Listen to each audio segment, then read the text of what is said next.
Atos dos Apóstolos, capítulo 2, verso 36. Diz assim a palavra do Senhor: Portanto, toda a casa de Israel esteja absolutamente certa de que a este Jesus que vocês crucificaram, Deus o fez Senhor e Cristo. Quando ouviram isso, ficaram muito comovidos e perguntaram a Pedro e aos demais apóstolos: Que faremos, irmãos? Pedro respondeu: Arrependam-se e cada um de vocês seja batizado em nome de Jesus Cristo para a remissão de seus pecados, e vocês receberão o dom do Espírito Santo, porque a promessa é para vocês e para os seus filhos, e para todos os que ainda estão longe, isto é, para todos aqueles que o Senhor, nosso Deus, chamar. Com muitas outras palavras, deu testemunho e exortava-os, dizendo: Salvem-se desta geração perversa. Então os que aceitaram a palavra de Pedro foram batizados, havendo um acréscimo naquele dia de quase 3.000 pessoas.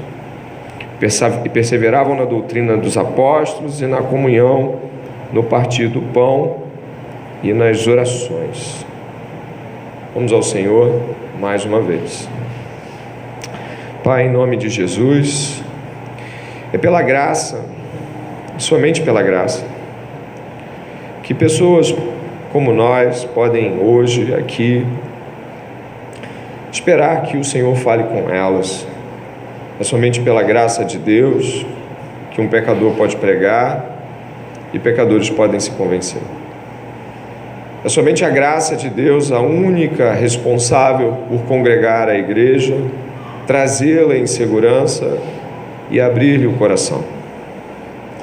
Esperamos essa noite que a graça de Deus nos alcance, agora pela palavra, assim como foi pelos cânticos, oração e a leitura.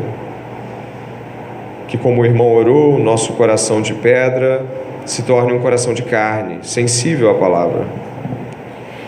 Que toda a soberba e altivez caia por terra, em nome de Jesus, para a honra e glória de Deus Pai. Amém e amém.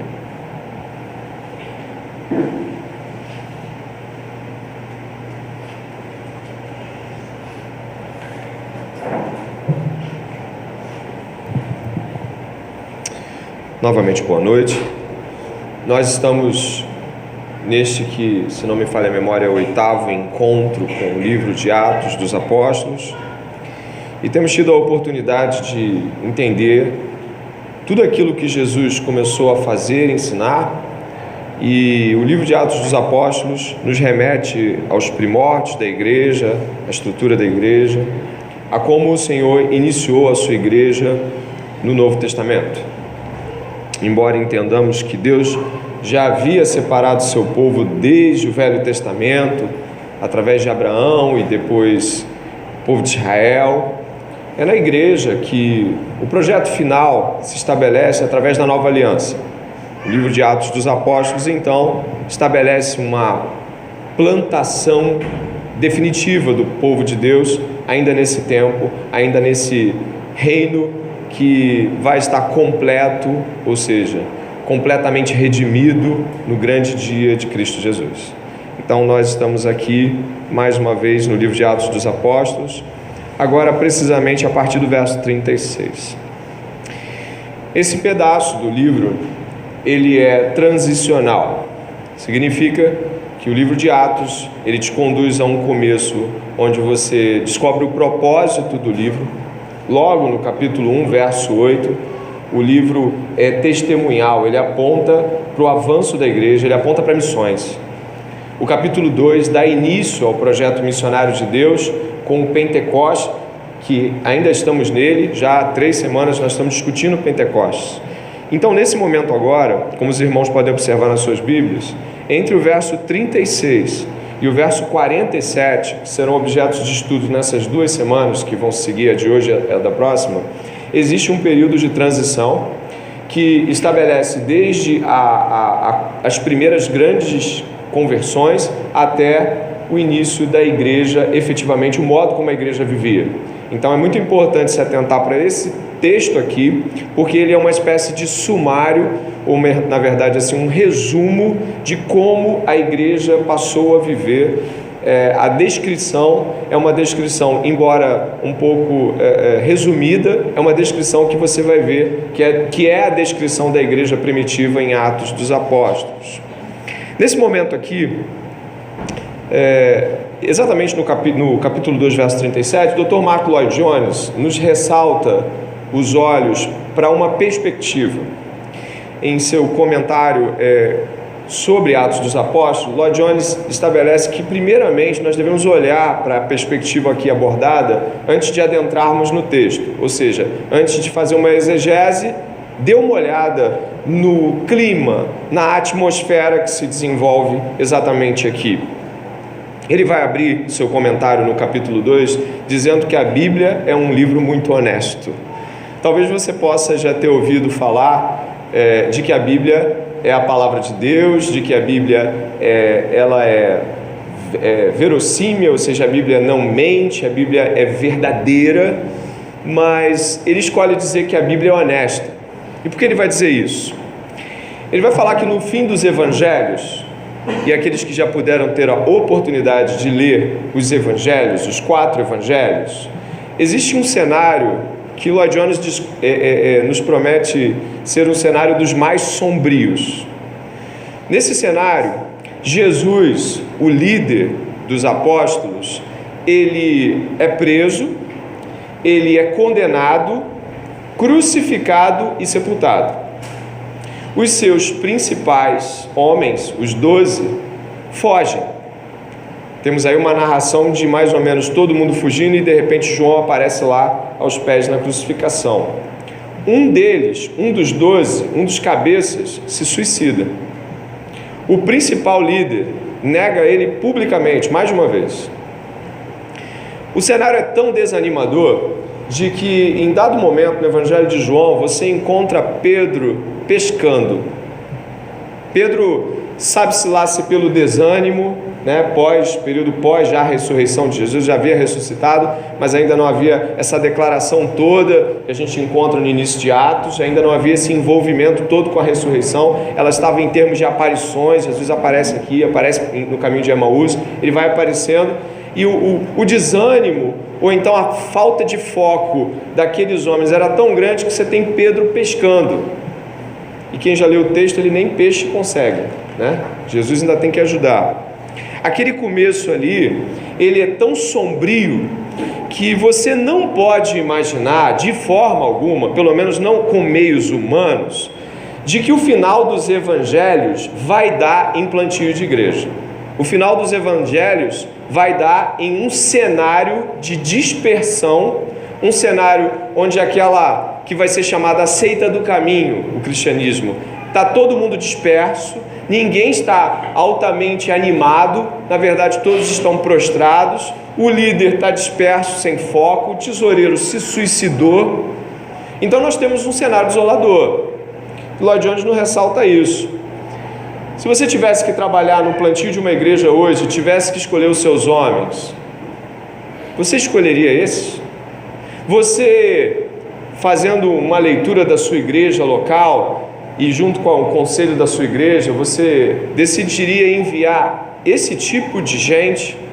Você confiaria o início do projeto mais audacioso de Deus, a igreja, a instituição da igreja cristã, a um punhado de homens desanimados, psicologicamente abalados, completamente dispersos? Eu creio que não. Eu creio que corrobora aqui Lloyd Jones nessa fala, só há uma explicação para a instituição da igreja cristã nessa terra, que é a mesma explicação para a conversão de qualquer pessoa: o poder do Espírito Santo.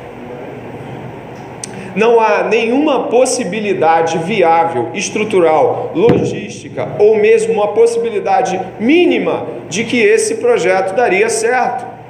Não há.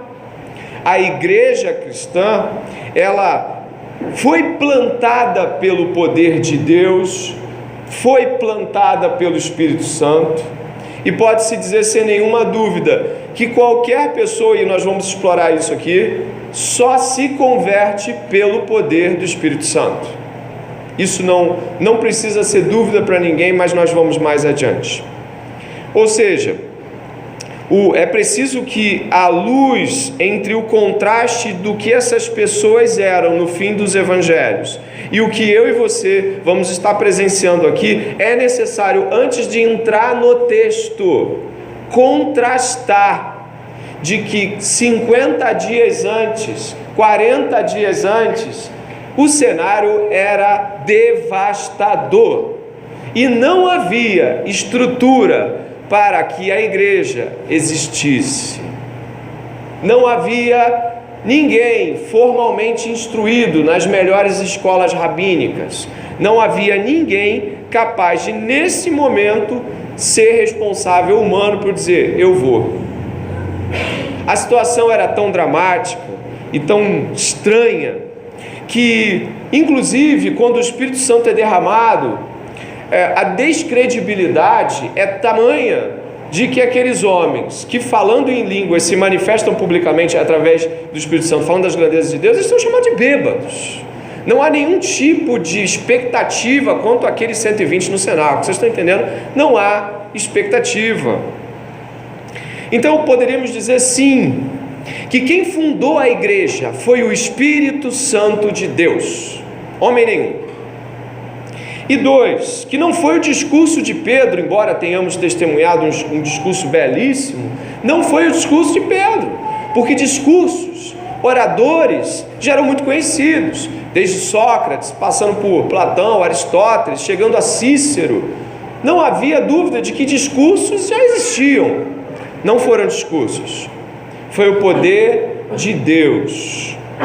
E essa história, ela ainda é acentuada pelo seguinte: se não bastasse a descredibilidade daqueles homens, se não bastasse a desestrutura logística daqueles homens, a sua pobreza financeira, o seu deslocamento cultural, eles eram judeus num tempo romano, submetidos aos romanos, Jesus foi julgado por romanos, eles estavam sendo discriminados pelo Sinédrio, o olhar da religião instituída era um olhar de descrédito. Não pense que os apóstolos eram bem vistos, eles eram vistos como seguidores daquele que foi condenado. Mas para deixar a coisa ainda mais impossível, eles estavam ali defendendo, e aí, através da voz de Pedro, o primeiro discurso, de que aquele homem condenado e morto há 50 dias atrás, ele não somente era rei de Israel, e por isso foi crucificado injustamente, como ele era o próprio Messias. E se você quiser eu deixo mais complicado, ele foi ressuscitado por Deus. Esse discurso é inaceitável. Ninguém e nenhum de nós está acostumado com ressurreições. Alguns aqui me têm por crédito e me amam, e já há muito tempo conhecem a minha jornada com Deus, mas ainda assim, e ainda que dissessem tão bem ao meu respeito, se dissessem que eu ressuscitei, duvidariam de primeiro. O que dirá um condenado na cruz? O que dirá um criminoso? O discurso era de todo inaceitável. A credibilidade era zero. E aí reitero novamente, quem plantou a primeira igreja cristã foi o Espírito Santo de Deus. Onde isso nos toca, onde isso gera em nós algum tipo, ou pelo menos uma sombra de pensamento agora. Se Deus plantou a sua igreja sem nenhuma possibilidade, Deus pode, na sua vida e na minha, nos usar para plantar muitas igrejas, para que muitas pessoas se convertam, para que muitas pessoas sejam discípulos de Jesus. E talvez um dos maiores obstáculos entre isso acontecer, e hoje à noite você está ouvindo isso, seja você, que não crê no poder do Espírito Santo de Deus, não crê que Deus pode sim te usar para plantar igrejas, para discipular pessoas, para pregar o Evangelho, porque olhando para você, pense bem, olhando para você, é impossível que dê certo. olhando para a sua história, para a sua pobreza, para a sua pouca idade, para a sua muita idade, para a sua pouca formação, para a sua incapacidade pessoal, para a sua distância com relação a tantas coisas, é impossível que alguém como você, olhando para si mesmo, possa ver um plantio de igreja, possa haver um avanço do reino, mas é pelo Espírito Santo que isso acontece. Deus planta igrejas. E eu poderia usar uma frase aqui que poderia pensar e marcar isso. Deus planta a sua igreja e usa os homens, nunca o contrário.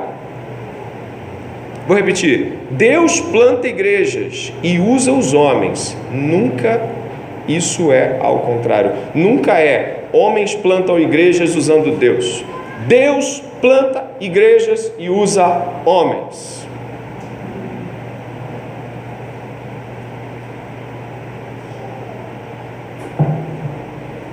Que fique bem claro então. No segundo ponto, onde ainda estamos aqui, entre o 36 e o 37, nós encontramos uma outra coisa. E agora, não é apenas o plantio da igreja, mas 3.000 homens não eram cristãos, agora são cristãos. 3.000 homens passavam por ali, e de repente o Espírito Santo cai sobre aqueles homens. Pedro pronuncia uma palavra vinda do Senhor. 3.000 homens não eram convertidos, 3.000 homens estão convertidos.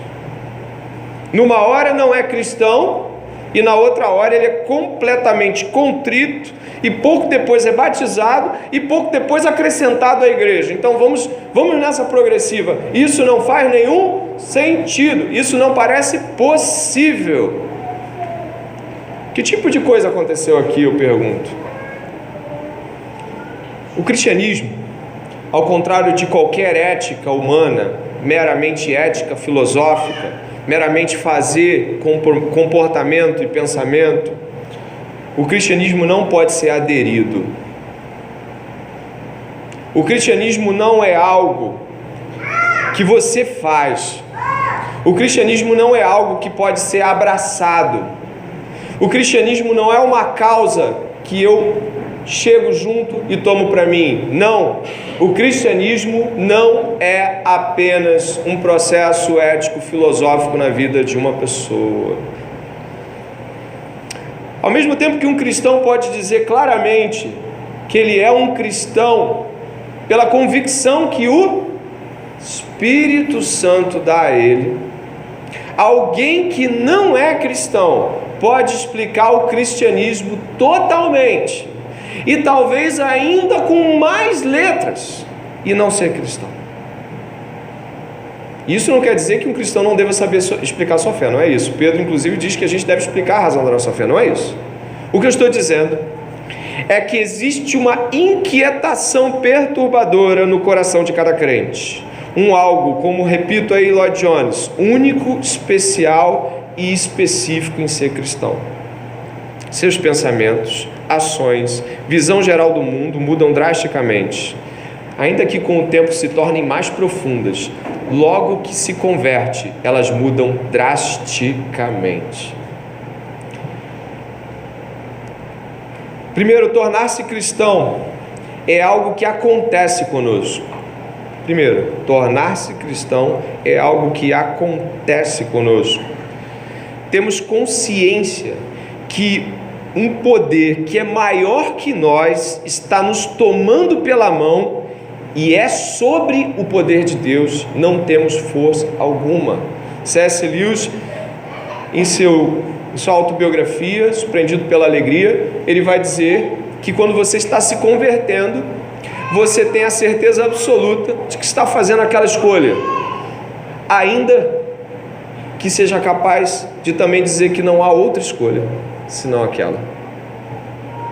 É como se ao mesmo tempo você estivesse dizendo: sim, Jesus, eu amo o Senhor. Ao mesmo tempo você pode dizer: não há outra escolha senão amar Jesus. Ao mesmo tempo que você está completamente submetido a Deus, dizendo: eu entendo, eu quero, eu aceito, eu recebo. Se alguém te perguntar o que está acontecendo, você vai dizer: eu não tenho como não aceitar, eu não tenho como não receber, eu não tenho como viver sem Ele. Ao passo que te parece fazer uma escolha, te parece também que não há outra escolha. O cristianismo é algo que acontece com quem é salvo. Existe um segundo ponto. Não é sobre ostentação intelectual de sabedoria. Te convido a 1 Coríntios, por favor.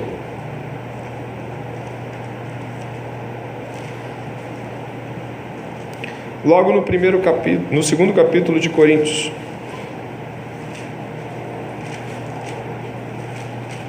Carta de Paulo aos Coríntios. Ao passo que a conversão de um cristão acontece, ela não meramente acontece como se eu apenas descobrisse isso em mim. 1 Coríntios capítulo 2, Paulo fala assim: irmãos, quando eu estive com vocês, anunciando-lhes o mistério de Deus, eu não fiz com ostentação de linguagem ou de sabedoria, porque eu decidi nada saber entre vocês a não ser Jesus Cristo, e esse crucificado. E foi em fraqueza, temor e grande tremor que eu estive entre vocês. A minha palavra e a minha pregação não consistiram em linguagem persuasiva de sabedoria, mas em demonstração do Espírito e do poder, para que a fé que vocês têm não se apoiasse em sabedoria humana, mas no poder de Deus. O que Paulo está dizendo aqui? Ele não está dizendo que não houve uma mensagem, ele disse: houve uma mensagem. A mensagem foi sobre Jesus Cristo crucificado, e obviamente entendemos que essa mensagem se estende ao Cristo ressurreto, não apenas crucificado. O que Paulo está dizendo é que ele poderia usar falas que pela aceitação comum cultural seriam recebidas como falas de sabedoria e intelectualidade. Então as pessoas desviariam seu foco e admirariam Paulo, e falariam assim: uau, que eloquência, que capacidade, que fantástica essa fala. Sim, eu quero ser cristão como ele. Só que o que ele faz não é isso. O que ele diz aqui é que ele poderia ter vindo a eles com esse tipo de saber, mas ele recua naquilo que causaria admiração a ele e prega básica e estruturalmente o escândalo inaceitável. Ou seja, Paulo aponta para a cruz, para que a cruz salve os homens. O cristianismo, antes de ser uma mensagem sem cérebro, ela é uma mensagem que te põe para pensar. E ela é uma mensagem que te põe para pensar em coisas que mais ninguém quer pensar. O cristianismo da cruz, o cristianismo da ressurreição, que é a mensagem da salvação, é a mensagem onde o poder de Deus atua.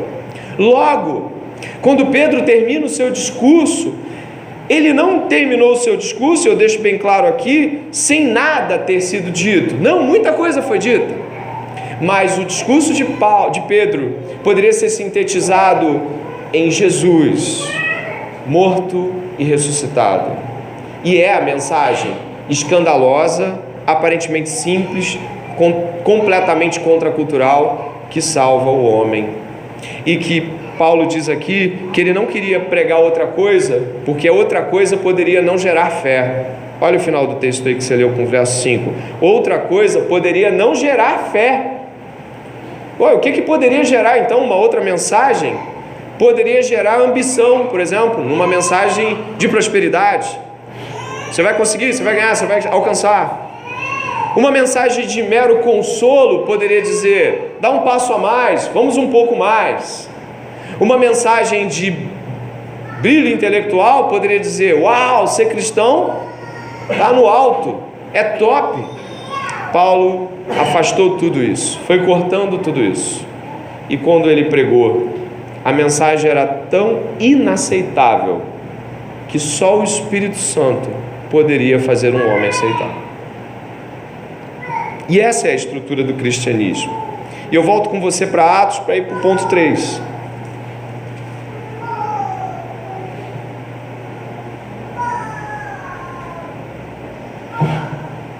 E ao contrário do que você possa imaginar, o cristianismo não é o tipo de força ou energia que tomba um homem e ele acorda cristão. Não. O cristianismo é sobre tornar alguém capaz de realmente pensar. Ou seja, o que Pedro faz aqui no discurso é pôr essas pessoas para pensar. É como se ele dissesse assim: olha, vocês vão morrer, vai chegar o dia do Senhor. Não consideram razoável pensar sobre o grande dia? Não consideram razoável pensar que, como todos morrem, um dia vai haver um juízo, um dia onde Deus vai julgar o mundo? Ele chega a dizer sobre Jesus e fala o seguinte: esse homem que vocês crucificaram, esse homem Deus o fez Senhor e Cristo, ele ressuscitou. E aí é um ponto sensível: todos morrem. Não seria razoável você pensar sobre um homem que morreu e voltou? Já que nenhum homem volta da morte, Pedro está chamando a atenção deles para um fato extraordinário: um homem morreu e voltou. Então o cristianismo não é uma religião descerebrada, de gente que vai pelo movimento do coração, numa fé que não tem sentido. Antes, ele fala da coisa mais importante: todos morrem, mas um homem voltou, e vai lhe explicar como não permanecer na morte. A mensagem do cristianismo não precisa ser relevante, porque ela já é em si mesma essencial. Ela vai falar da condição humana e do maior medo da raça, que é morrer. E um homem volta da morte e diz que, se crer nele, outros que morrem voltarão também. É uma mensagem essencial. Não é necessário, além de uma boa comunicação, de que você tenha medo de explicá-la, ou tenha vergonha em explicá-la. As pessoas estão morrendo. Seus amigos de trabalho, estudo, faculdade, família estão morrendo e vão morrer. Parentes seus vão morrer ainda esse ano. Amigos de trabalho vão morrer. Professores de faculdade, professores de escola, crianças, adultos, velhos vão morrer perto de você. Essa mensagem é essencial. Existe um caminho pelo qual todos nós vamos passar. Cabe ao homem morrer uma só vez, vindo daí o juízo. Nós precisamos falar do Evangelho da ressurreição. E o que é essa mudança? Verso 38. O que acontece? O que esses homens estão passando? Incrivelmente, aqueles 3.000 fazem uma pergunta, ou um deles, ou alguns deles. Verso 37. Quando ouviram isso, ficaram muito comovidos e perguntaram a Pedro e aos demais apóstolos: que faremos, irmãos? Pedro responde: arrependam-se. Ele fala mais e a gente vai estudar ainda, mas arrependam-se é a primeira palavra de Pedro, e essa palavra é essencial. A palavra grega é metanoia, meta, transformação. Noia vem de mente, transformação da mente. A palavra aqui diz o seguinte: dá um forte golpe no cérebro de alguém. E é claro que nós entendemos que a Bíblia sempre trata o coração e a mente como algo muito próximo. Estamos falando de coisas quase que relacionais. Quando fala da mudança de um coração, não é isso aqui que bate no peito, mas é a mudança de uma mente que agora sente a presença de Deus, uma mente que agora responde a Deus. Então a metanoia é o primeiro ato dessa conversão. Ou seja, a mudança de mente é essencial e primária para a conversão. Só os pensamentos substituídos podem fazer com que essa pessoa, que antes odiava a Deus, agora ame a Deus. É muito claro perceber que a mente humana é confusa. A mente humana, ela é completamente extremada. Sem Deus, o homem não tem equilíbrio. E eu posso mostrar isso para os irmãos até mesmo no livro de Atos, capítulo 28. Por favor.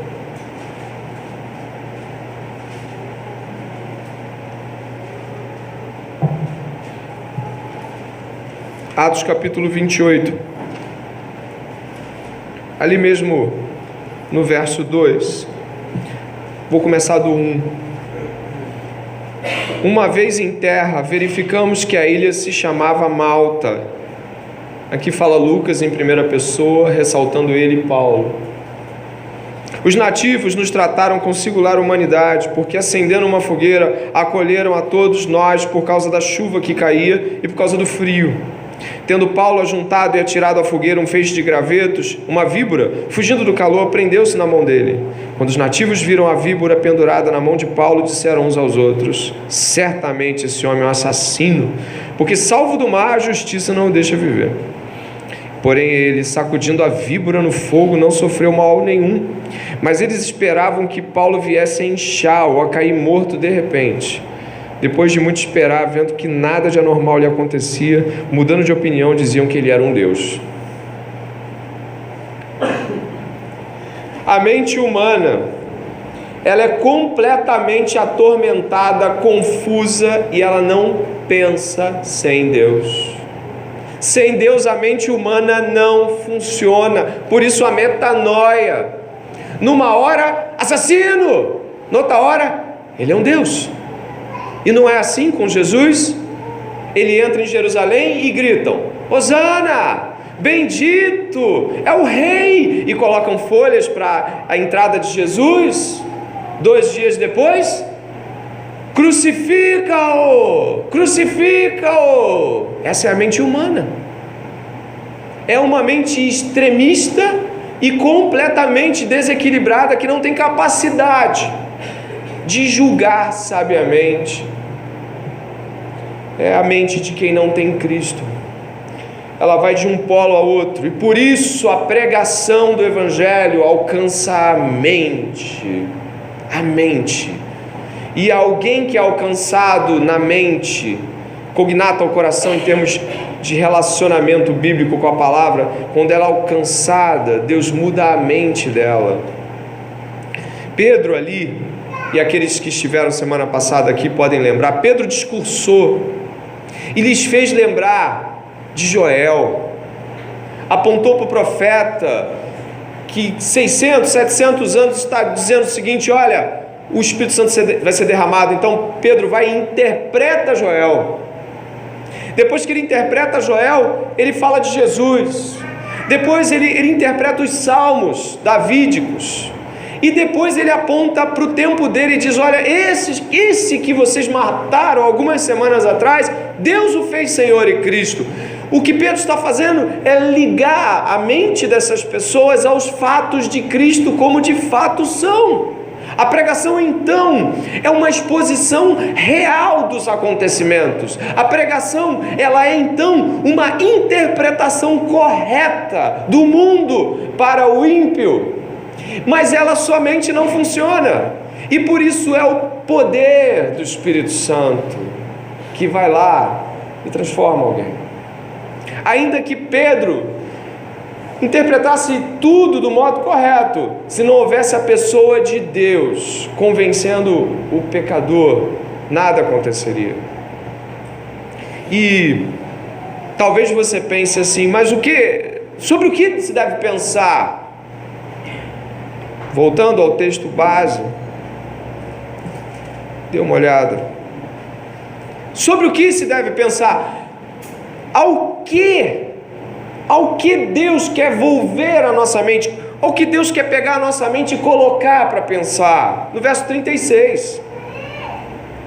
Portanto, toda a casa de Israel esteja absolutamente certa de que a este Jesus que vocês crucificaram, Deus o fez Senhor e Cristo. É isso que Deus quer fazer na mente de um homem: convencê-lo do assassinato de Cristo, convencê-lo de que ele é culpado.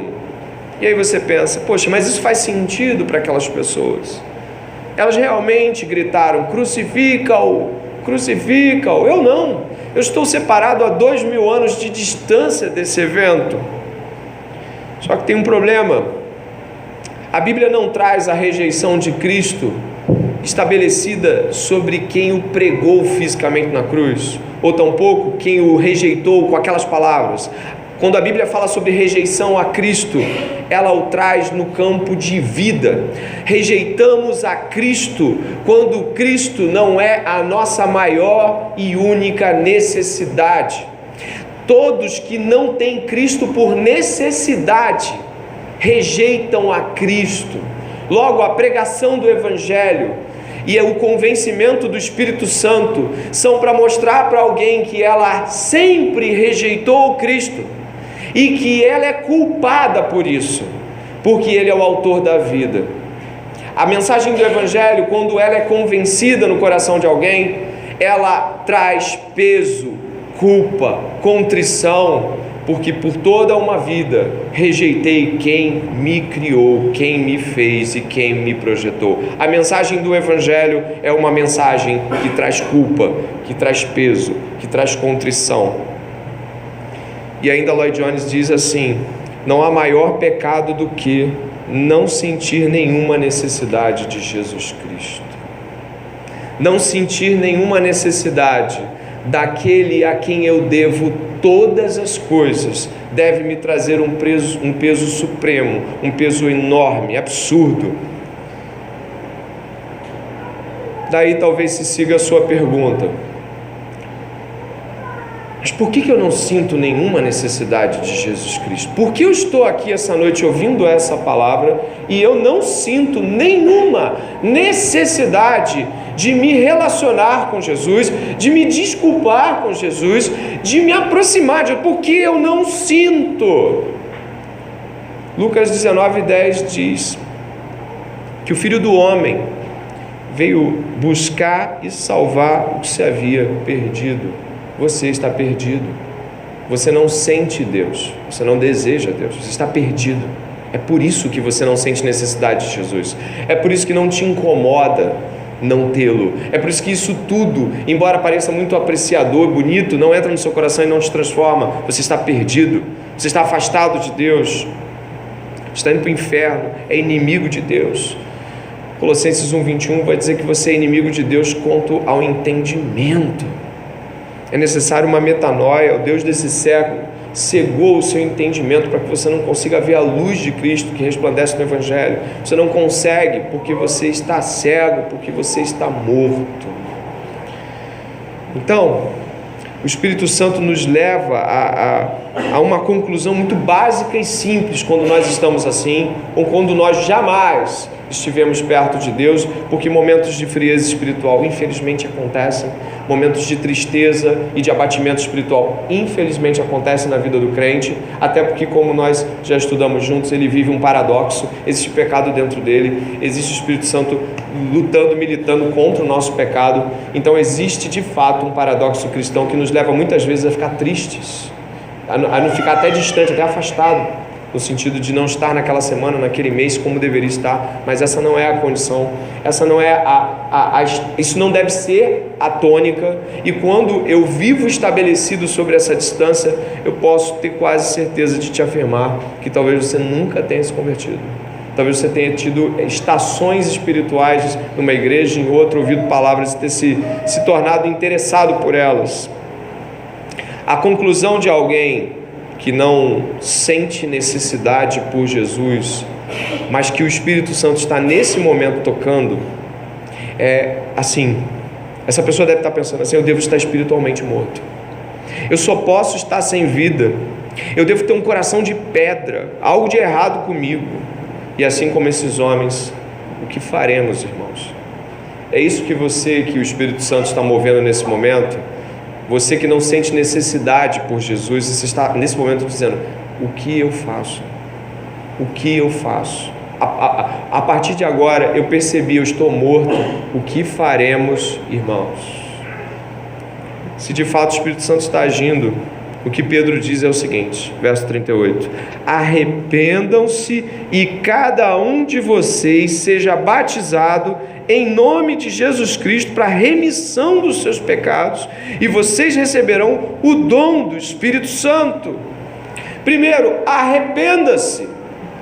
O que já é destruidor de pensar o seguinte: de tudo que nós lemos e entendemos, ninguém se auto-arrepende, ninguém se derrama espírito, ninguém se convence. É Deus quem salva essa pessoa. Qualquer pessoa que está sendo convencida pelo Espírito Santo e ainda não o tinha, nesse momento até se desespera, fala: meu Deus, eu não posso fazer nada, eu não posso acrescentar 1 centímetro a uma possível conversão na minha vida. É porque o Espírito Santo já está mostrando para ela que ela não é nada.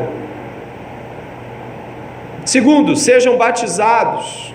Repare que o segundo segue o primeiro.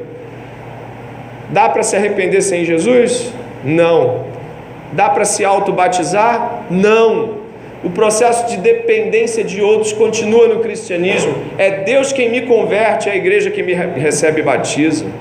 Nunca eu tomo iniciativas, nunca eu faço por mim, nunca eu me torno um cristão. É sempre Deus, é sempre a igreja, nunca sou eu. Nos dois casos temos a clareza de que Deus aceita o homem e a igreja reconhece que Deus aceitou um homem. Ninguém se arrepende, ninguém se converte sozinho.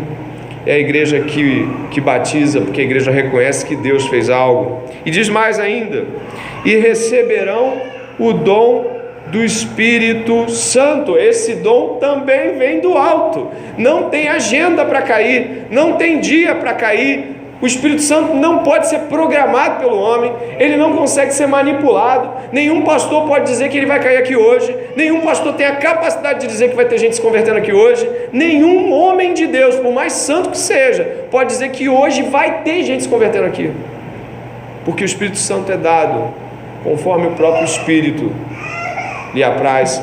O vento sopra onde quer. Logo, eu não posso me converter sozinho, não depende de quem quer, nem de quem corre, mas de Deus que se compadece.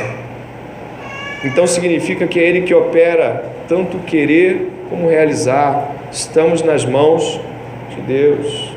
Eu não posso dizer: eu me batizei, é a igreja que me batiza. Eu não posso dizer: estou cheio do Espírito Santo porque eu fiz isso. É o Espírito Santo quem nos enche. Estamos nas mãos de Deus. E o resultado da conversão se torna evidente aqui, muito evidente. Passando um pouco mais depressa pelo 40 e 41, no 40, Pedro parafraseia uma frase de Deuteronômio, quando Moisés reprova a geração de homens que morreram no deserto, que foram homens recalcitrantes, homens que não receberam a palavra de Deus. Da mesma forma, Pedro vai dizer que aquela geração de homens, e principalmente aqueles que acusaram Jesus, aqueles homens do Sinédrio, aqueles fariseus, era uma geração reprovável, eram guias reprováveis. Verso 41 vai dizer que então aceitaram a palavra. Então os que aceitaram a palavra de Pedro foram batizados, havendo um acréscimo naquele dia de quase 3.000 pessoas. Os que aceitam, nem todo mundo que ouviu se converteu. Os que, não foi todo mundo. E eles foram acrescentados à igreja. E essa frase faz sentido dentro de uma hermenêutica maior aqui. Eles foram trazidos para dentro daqueles 120. Eles foram para dentro da igreja. Eu me arrependo porque Deus me convenceu. Eu sou batizado pela igreja. Recebo o dom que o Espírito Santo dá como lhe aprove. E eu sou aceito pela igreja, acrescentado para a igreja. Eu sou salvo para a igreja. Ninguém é salvo para andar por aí desgovernado. Somos salvos para dentro da igreja, para servir a Deus em seu reino na igreja. E aí o verso 42 surge como um resultado evidente da conversão.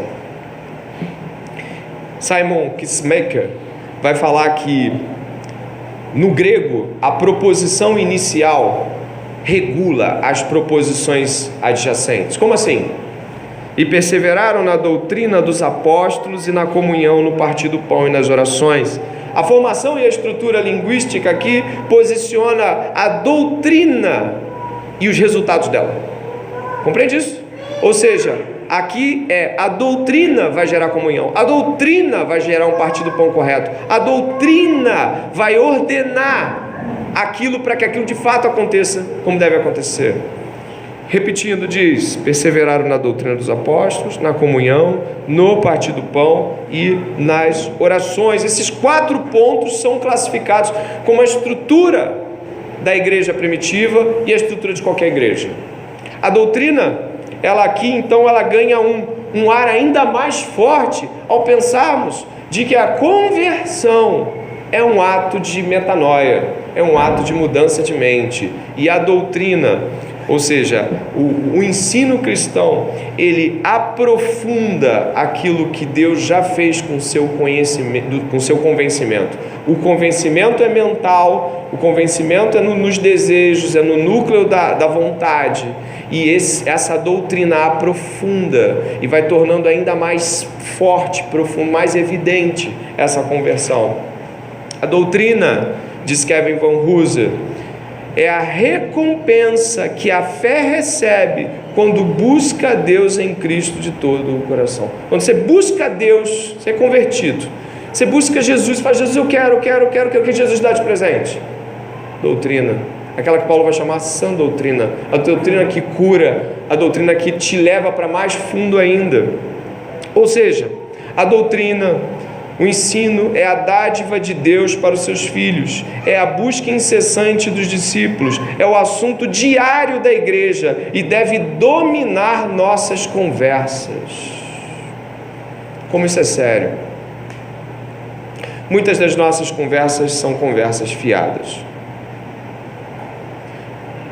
Muitos dos nossos assuntos, embora nos pareçam interessantes, risonhos e engraçados, não aprofundam o nosso coração na doutrina dos apóstolos.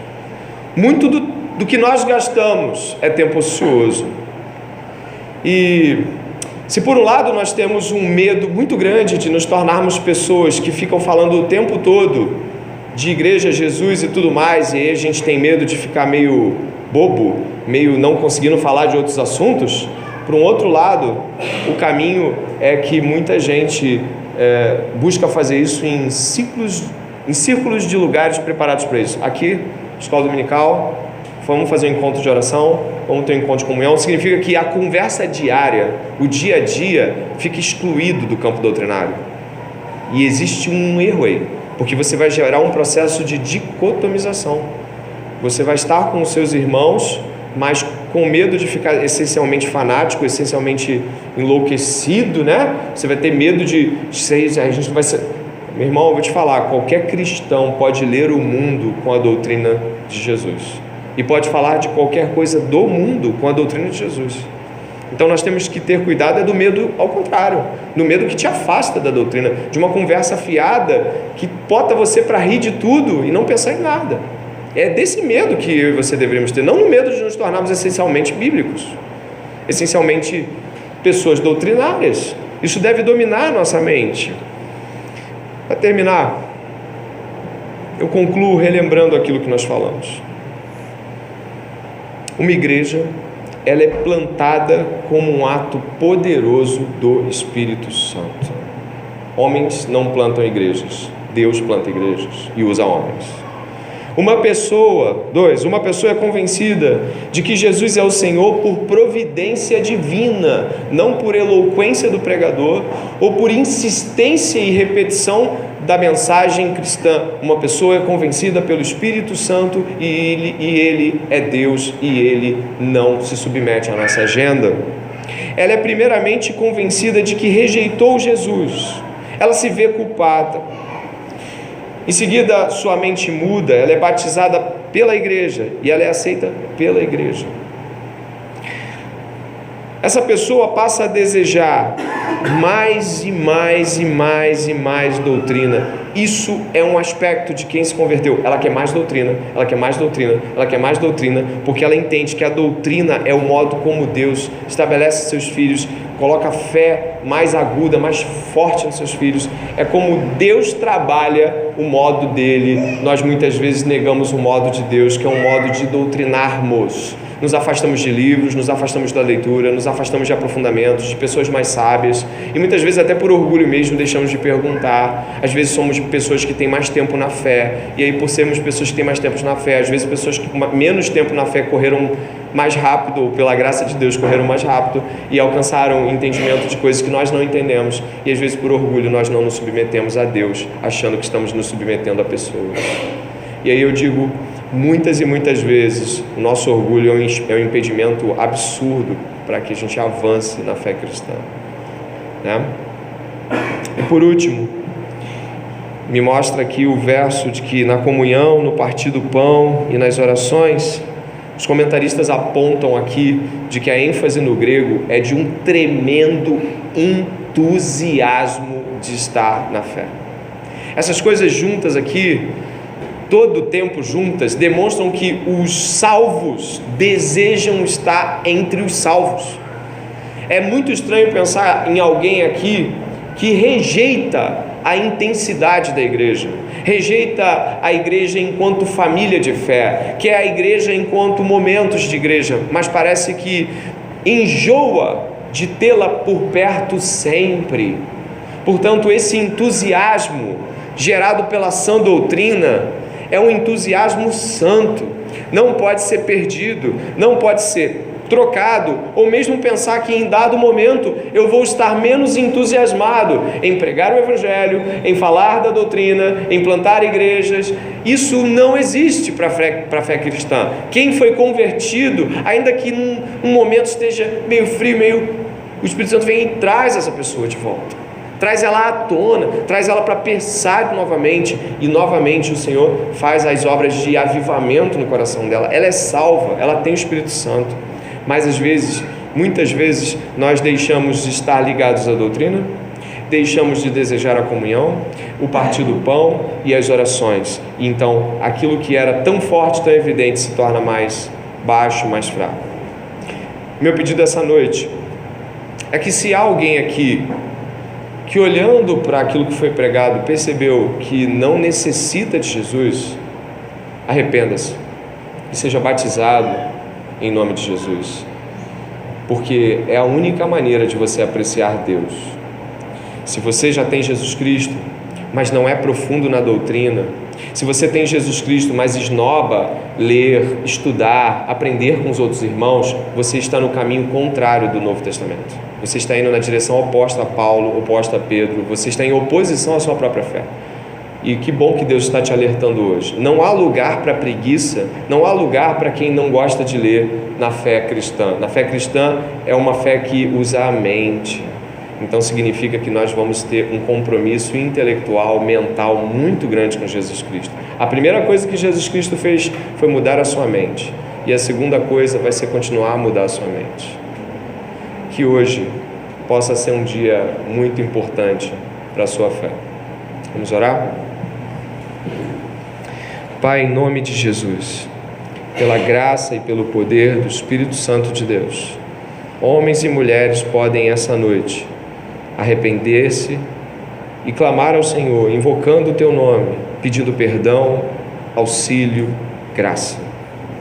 É uma noite onde cada um de nós, movidos intimamente e profundamente pelo poder do Espírito Santo, podemos não somente dizer Abba, Pai, mas também dizer: Senhor, eu me arrependo de não ter buscado a doutrina de Deus. Eu me arrependo de não ser uma pessoa que gasta tempo estudando a palavra. Eu me arrependo de não ser uma pessoa que hoje deveria já estar ensinando, mas ainda estou me alimentando como um bebê na fé. Senhor, perdoa. Talvez muitos, Senhor, de nós temos o comodismo como desculpa. Temos até mesmo a salvação, ou para aqueles que compreendem que a salvação não pode ser perdida, creem nitidamente de que, por não poder ser perdida, ela não precisa ser aprofundada. É lastimável, Deus, pensar assim. O Cordeiro é digno de que não somente conheçamos, mas prossigamos em conhecer. Que essa noite a dignidade de Cristo ressalte no olhar daquele que, a partir de hoje, se aprofundará na doutrina. Obrigado, Deus, porque o Senhor, em Sua palavra, nos mostra que a conversão não é fruto de obra humana e de que uma igreja também não é plantada porque homens são mais espertos do que outros. Uma igreja é plantada porque gente incompetente, incapaz, improvável é tomada pelo Espírito Santo. E as obras que acontecem só são possíveis pela Tua graça. Uma pessoa se converte igualmente porque é tomada pelo Espírito Santo, convencida de sua maldade, e em nome de Jesus salva e batizada. Esperamos essa noite ter um encontro com o Espírito Santo em nossas casas. Esperamos essa noite que o Senhor nos leve e, quando chegarmos, a primeira coisa que vamos fazer é orar. É nos submeter a Deus e pedir: Senhor, perdoa. Eu ouvi tantas coisas ali. Eu me vi errando ali. Eu me vi acreditando tanto na pregação que, como eu não consegui convencer meus pais, a fé, meus tios, minha família, minha faculdade, meu trabalho, como eu não consegui convencer, eu parei de tentar pregar. Senhor, tem misericórdia dessa pessoa que parou de tentar pregar. Talvez acredite ela de que isso seja uma obra dela. Que o Senhor faça lembrar de que sim, ela deve pregar, porque o Espírito Santo traz convencimento aos mais improváveis dos homens. Que essa noite o ordinário de Deus aconteça. Venhamos a ter prazer na doutrina, prazer na comunhão, prazer na oração, e que no dia da ceia do Senhor tenhamos o mesmo prazer no partir do pão. Nos ajude, em nome de Jesus. Amém. Deus abençoe a todos. Amém.